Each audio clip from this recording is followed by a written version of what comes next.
This is Precision Stuff, and today we're going to be talking about thermal circuits. So let's consider a simple thermal problem.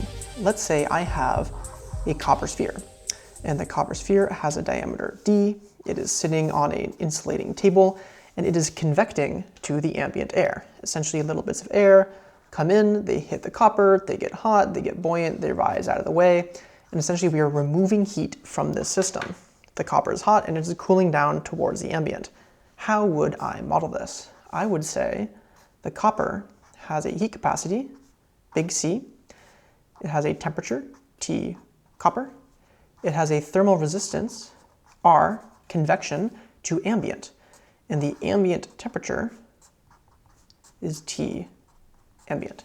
And you might be wondering, why did I just draw an electrical circuit diagram for a thermal system? Well, it turns out there's a lot of parallels. In an electrical circuit, you might have a delta V equals IR across a resistor. In a thermal circuit, you'd have a delta temperature equals a power, which is in watts, times an R theta for thermal, which is the thermal resistance. And essentially, the circuitry is, for electrical systems, you're doing conservation of charge and conservation of energy. And in thermal systems, you're doing conservation of energy. And you can draw thermal circuit diagrams with a bunch of nodes and resistors between them and have tons of capacitors, and you can solve them as if they were thermal circuits with just voltage replaced with temperature and current replaced with power. Cool, how do we actually use that here? Well, let's say we want to find how the temperature of this copper will change over time. First, we need to know some properties. So diameter equals 20 millimeters, the radius equals 10 millimeters. Properties of copper, well, the conductivity is about 400 watts per meter Kelvin. That's pretty high. The density, rho, is about 8960 kg per meter cubed, also pretty high. The specific heat, little c of copper, is 385 joules per kgc. That's the amount of energy required to lift a kilogram of copper by 1 Celsius. That's just a straight heat capacity of the system. Cool. Let's calculate some properties. So the volume of this body is 4/3 pi r cubed, which in this case is about 4.19 e minus 6 meter cubed, pretty small. The mass is rho times volume, which is equal to 0.0375 kg, 37.5 grams. The heat capacity, big C, of this object is just m times little c, which is about 14.5 joules per Celsius. So that means that for this specific copper sphere, it takes 14.5 joules to raise it by 1 degree Celsius. Now let's talk about the convection story. So the surface area is equal to 4 pi r squared, which in this case is 1.26 e minus 3 meters squared. The way you calculate resistance in convection is R convection equals 1 over H A. A is the area, the wetted area that's actually interacting with the fluid, and H is the convection coefficient. And basically, you can get a PhD finding what H is, and it's usually a complex function of the geometry, the properties of the surface, and the properties of the fluid. So air versus water versus anything else in the world. For small objects in natural convection, you're looking at something between like 5 or 10 or 15 or 20 in air. I'm going to choose H equals 10 watt per meter squared Kelvin. It's about right, probably a little bit too low. There's probably also going to be a little bit of radiation in here, but we're not getting into that. So the total thermal resistance is 1 over HA, 1 over 10 times 1.26 e minus 3, and that is about 79.6 Celsius per watt. And what that means is if you have an 80-degree delta T from your copper to your ambient, you will move 1 watt of thermal power. Cool. Now let's figure out what the characteristic time constant of this system is. So you might notice that resistance equals C per watt, and specific heat, C, is equal to joules per Celsius. R times C is equal to C per watt times joules per Celsius. The C's cancel. We get joules per watt, but a watt is just a joule per second, and you get seconds. And this matters a lot. This is actually the characteristic time constant of the system, and it dictates how fast it responds to changes. So let's take the case where I was boiling this copper sphere because that's how I get my kicks. T initial equals 100 degrees Celsius. It's very shiny and clean, and now it's decontaminated, and my ambient equals 20 Celsius. I'm going to assume that the ambient air is very, very large in comparison to the sphere. 1 meter cubed of air is about 1.25 kgs, and this is only 37 grams. Practically, the air is infinite. So now let's look at what happens over time. Let's look at temperature versus time. And we're going to basically work our way in hunchland. So let's start at t equals 0. And basically at t equals 0, the copper is at 100 Celsius. It's still boiling. The air is at 20 Celsius. It's chilling. Well, let's jump ahead to T infinity, because that's a little bit more fun. T infinity. We know that eventually all the energy in the copper will leave and go to ambient. So basically the delta T will shrink over time. We know that eventually all that energy will have drained out of the capacitor into the air, and we're going to end up with T ambient equals 20 and T copper equals 20. If it stayed hot forever, that would be a little bit, sketchy. Cool, so what happens in that first moment at T0, where we take the copper, we shake off the water, and we put it on top of this insulating table? Well, T initial minus T ambient equals 100 minus 20 equals 80 degrees C delta T. And we know that power equals C per watt equals delta T, the power equals the delta T divided by the thermal resistance. So in this case, we know that in that first moment, the power is equal to an 80 degree delta T divided by 80 degrees C per watt equals 1 watt. And I didn't actually plan for that to be the case, but the numbers worked out beautifully. So in that first moment, 1 watt is leaving the copper and going to ambient. So how much does the copper start to cool down by? Well, where's that power coming from? The power is coming from the energy stored in the copper. So the energy is just big C times T. So the change in energy is C times, delta T, delta time, is equal to power leaving the system.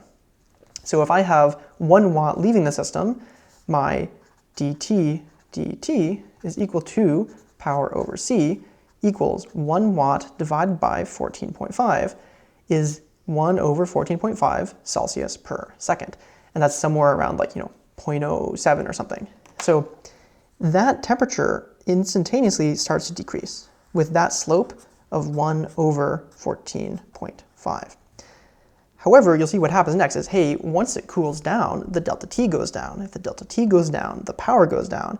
If the power goes down, the dt goes down.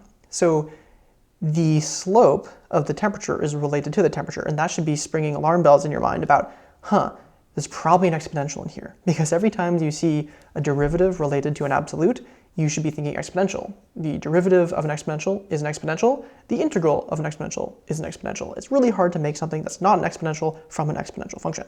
Cool. And the way to illustrate that is, let's say we got down to the point where the delta T had fallen in half. Well, if the delta T had fallen in half, now the power has fallen in half, so the rate of temperature change has fallen in half. That slope has to fall in half. And then let's do that again. Let's go to the point where we're at 1/4 of the delta T. The power is 1/4, the rate of change of temperature is 1/4. And it's not that hard to stitch that together in your brain and get a exponential decay curve. And the whole time, the ambient is stuck at 20. If you had the copper in a small box, the ambient would kind of jump up to reach it a little bit. So this is the characteristic curve of a lumped single parameter system. There's only one source of energy storage. And the equation here is the temperature of the copper as a function of time is equal to T initial, T naught, minus T ambient.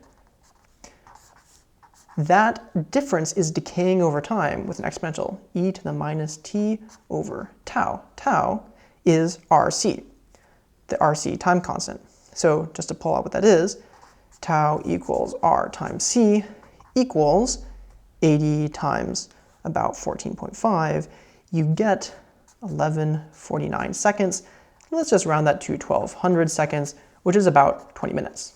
So what does that mean? Well, after 1 tau, you plug that in, you get e to the minus, 1, which is 1 over e, which is about 1 over 3, which is about 33%. Essentially, after 1 time constant, the delta t from the copper to the ambient has gone down to 1/3 of what it was before. So you can say, let's call this 1 time constant. It goes down by, goes down by 2/3, and you're left with 1/3. And then if you go over another time constant, you're down again. By the time you've done 3 time constants, you're at 1 over 27th of the initial delta t. You're about 3% away from your final temperature. Most people would call it a day at somewhere between 3 to 5 time constants. So this thing might take about an hour to cool down before it hits ambient. Okay, how did we know that this thing was dominated by convection and that we could lump the entire body as if it was one temperature? This is basically saying there's one copper temperature. There's not like a surface temperature and a middle temperature and an inner temperature. There's a few assumptions in here. The test for this is called the Biot number. The Biot number is HL over K. H is the heat transfer coefficient for convection. L is a characteristic dimensional scale, which in this case is just the radius because the center is cooling to the outside. And K is the conductivity of the body. So we put in 10 times 0.01 is our radius, divide by 400, and we get a Biot number that's about 0.00025. This is very small. And what does this actually tell us? Well, the Biot number is actually the ratio of the conduction to resistance to the convection resistance, and I'll show that here. So R con over R conv, if only those words were different. Okay, so we get the conduction resistance in a body is usually L over Ka for a certain length and area, and the resistance in convection is 1 over HA. Now look, these areas aren't actually different. They are different. This is the wetted perimeter, and this is some characteristic conduction area. We're going to be lazy thermodynamicists, and we're going to cancel those out, and you end up with HL over K. And so what this is saying is that the conduction resistance inside the copper is about 4,000 times smaller than the convection resistance from the copper to ambient. So if you wanted to be really precise, you'd go back here and you'd put in another little resistor, and that would be the conduction resistance. And it would end up being 4,000 times smaller than the convection resistance, so it doesn't really matter. Essentially, the time domain and the power domain are all defined by the convection resistance because the copper is so good at moving heat around. That's not always the case. Let's assume that we made our sphere out of pink insulation foam. And there, K equals 0.03. So for the same size, we get 10 times 0.01 divided by 0.03. That looks like a 1 over 3 to me. We get a 10 over 3, we get a 3.3. This is basically saying that the conduction resistance is 3.3 times higher than the convection resistance. This would get us into trouble. If you look at temperature versus distance, let's say this is the radius, what you'd find is there's a huge gradient of temperature in the actual sphere, then a big jump where you get to convection. And essentially, if that's the case, most of the temperature drop is happening inside the sphere, which means most of the resistance is in times the sphere. And this resistor would end up being much bigger, and your time constant would end up being much slower because it's hard to get the heat out through the material.